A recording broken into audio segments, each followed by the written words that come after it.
The compatibility, or rather the incompatibility of surgical luminaires with the laminar flow is a topic that we briefly introduced in an earlier video, namely in the context of risks. Incompatibility of the operating light with laminar flow poses a risk of contamination in OT room and is extensively addressed in the literature that regards it as a major cause of failure in surgery.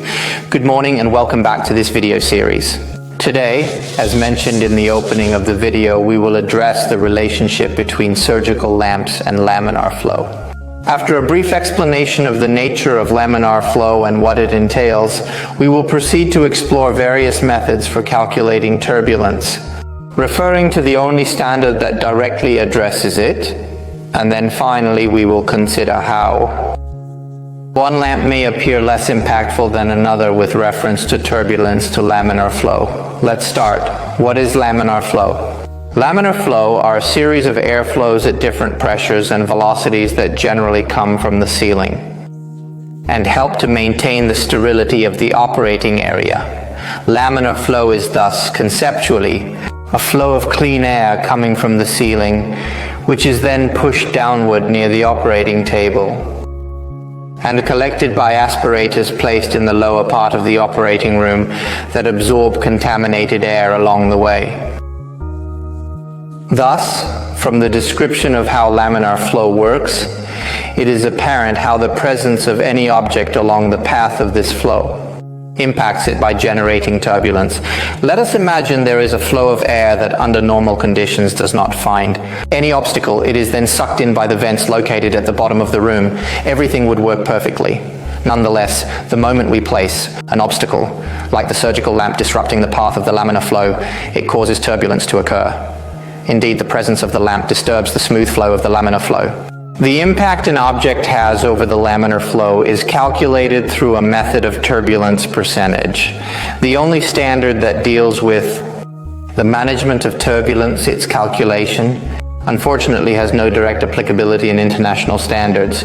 It is in fact a German norm, DN 1946-4, which provides for a specific calculation of the turbulence generated by the surgical luminaire. Specifically, the norm provides for a test that asks the lamp, left on for a long period of time, to be tilted at 45 degrees and placed under the laminar flow path. The laminar flow is then checked with this layout, and the readings of the turbulence are taken at multiple points. The sum of the maximum turbulence of the ventilating ceiling and the turbulence caused by the lamp cannot exceed the value of 37.5%. This means that the lower the value as a percentage of turbulence, the better the laminar flow compatibility of an object is.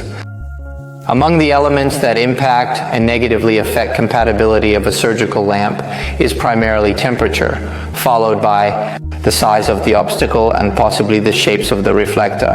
However, these three elements have a quite different relevance in determining the compatibility index of the lamp with laminar flow. And in fact, the temperature among the three is the factor that has the greatest relevance.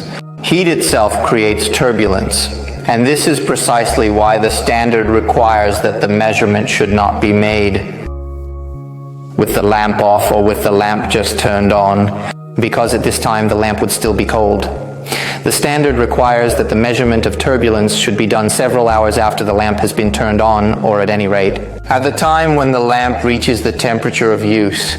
Therefore, the heat, and hence the ability of a lamp to disperse it as effectively as possible, determines its compatibility with the laminar flow. The materials used in making a lamp directly affect its heat dissipation capacity, varying its ability to dissipate heat efficiently. Using aluminum instead of plastic in this scenario reduces the likelihood of contaminating the operating field, decreasing the risk substantially. That conversely results in a better compatibility with laminar flow. We previously stated that heat is the primary component, the principal factor that affects the compatibility with laminar flow. However, we must not forget about the size or the shape of the light as well. Now let's talk about the size. The size also has an impact. The greater will be the size of the obstacle, the lower the laminar flow compatibility. And this is because laminar flow air, regardless of the size, and the extension of the obstacle it will always rejoin past it because it envelops it and eventually rejoins once the obstacle is passed. Nonetheless, the space it takes up to rejoin will be greater, the greater the size of the obstacle that comes in the path of the laminar flow. So, in the case of the surgical lamps, the size is yes to be considered, but you also have to consider how all surgical lamps have more or less the same size, and therefore this parameter clearly results as a negative and impactful factor, but at the same time unavoidable. The lamp must be there, and therefore that. The diameter is 50, 60 or 70 centimeters. The impact on the laminar flow will be really little changed by the size of the reflector. Just as in the case of size, the impact that a particular shape has on it is of little relevance. Considering the presence of special shapes, slits, or cavities placed on the top of the lamp head, these are unlikely to improve the laminar flow compatibility index of the surgical lamp.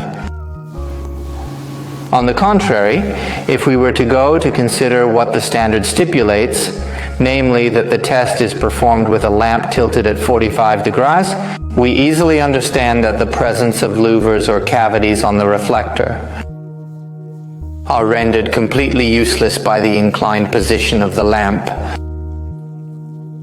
If I place an object with a cavity in the space and bend it at 45 degrees, the air coming down from the roof will meet the obstacle, no matter what shape it has, and the air will reach the surgical light head. The presence of cavities has no effect on the compatibility of laminar flow, rendering it inconsequential in this context.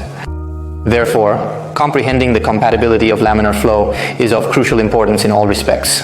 It is estimated that 90% of surgical site infections are caused by contaminated air, which circulates in the operating room, and this stems largely from the incompatibility of objects with laminar flow and the inability to clean them properly.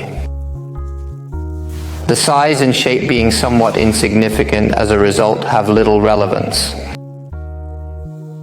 In order to ameliorate compatibility to laminar flow, what lamp manufacturers should focus on is ensuring that the construction materials from which the lamps are made are of a material capable of dissipating heat. Only in this way, by reducing the temperature of the obstruction, we can improve the effectiveness of laminar flow compatibility. Thank you for your attention. I therefore invite you to continue to follow us on this channel to find out news around the amazing world of surgical lamps.